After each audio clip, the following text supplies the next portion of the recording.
So for me, my, I guess, relationship with migration or immigration essentially is really in the simplicity that I was born in Portugal, raised in Portugal, but my parents are West African and Middle Eastern. So even from my lineage, there was already that sense of migration.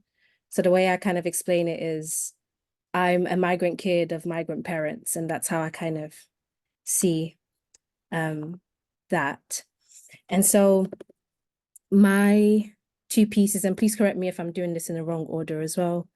But my two pieces, my first one will be about my father.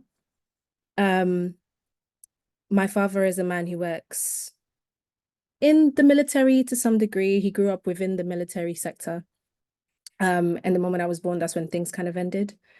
But this piece kind of carries that essence of, as a man, as an African man, as a man raised within the African diaspora, there's this sense that colonization takes over the man. And this is what the piece is. I hope you can kind of get a gist of it.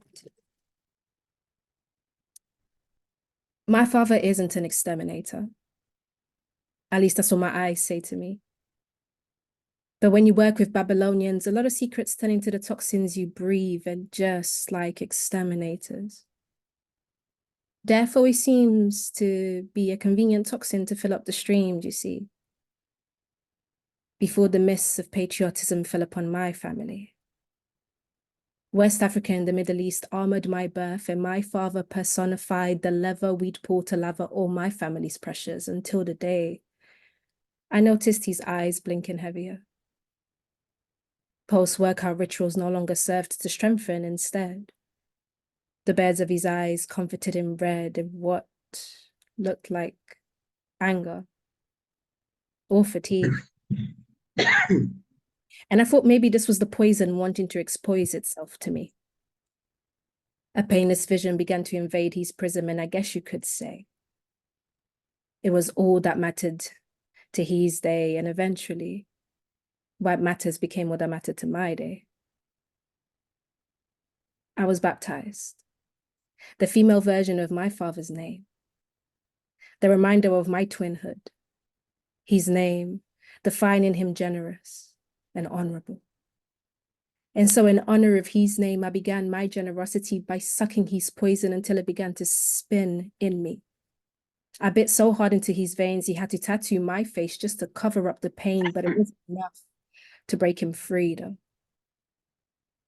I let my eyes blur just like his. After all, I am supposed to be the female version of him, right? So I thought I'd also inherit the same side effects. But even then, I just could never be this machine. My father is able to camouflage in the pits of colonial acceptance, follow the outside quarters of Amilcar Cabral's paths, and hide secrets in the lagoons and deserted streets to later come back to phone me and just sigh in relief.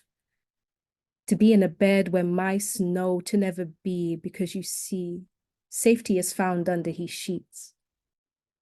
My father's legacy falls on the hummingbirds to his daylight, the dream catchers to his archie, my brother the dreams, and me, the catcher, with pockets big enough to capture his pain, his trauma, his disappointment, his stress, because that's just what I was conditioned to be, a purifier, just not for me.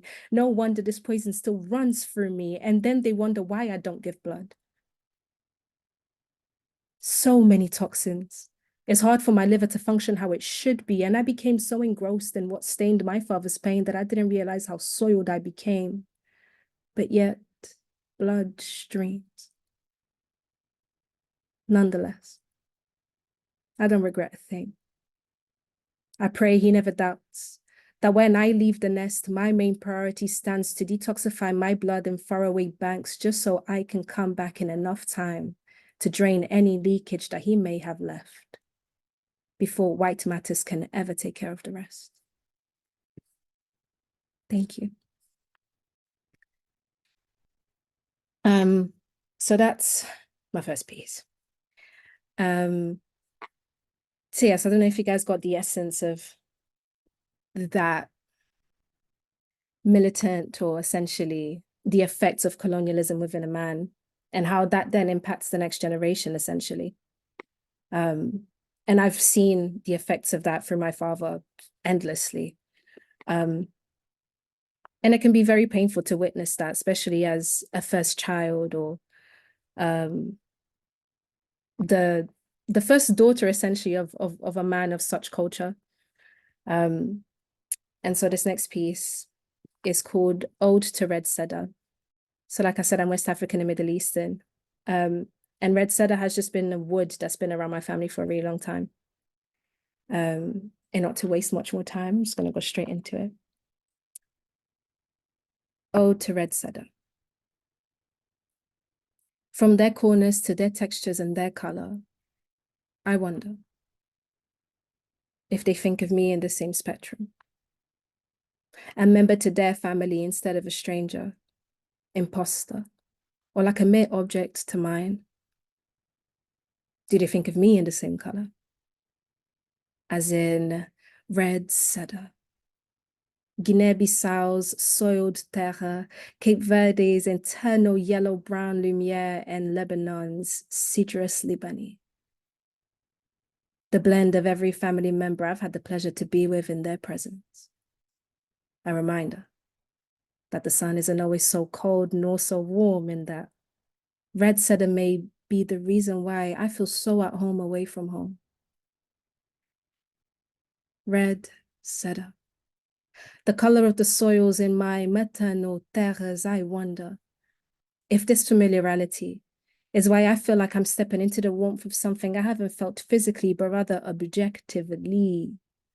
Thaw to my welcoming.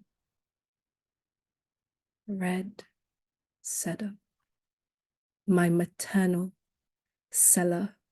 I really wonder if all the travels we made to finally be together, the ones that didn't necessarily wear and tear the impeccability that is our exterior and that brittled our interior, is why I feel the heaviest clouds linger over the warmest place where I find your praise. I wonder if you will ever leave my embrace.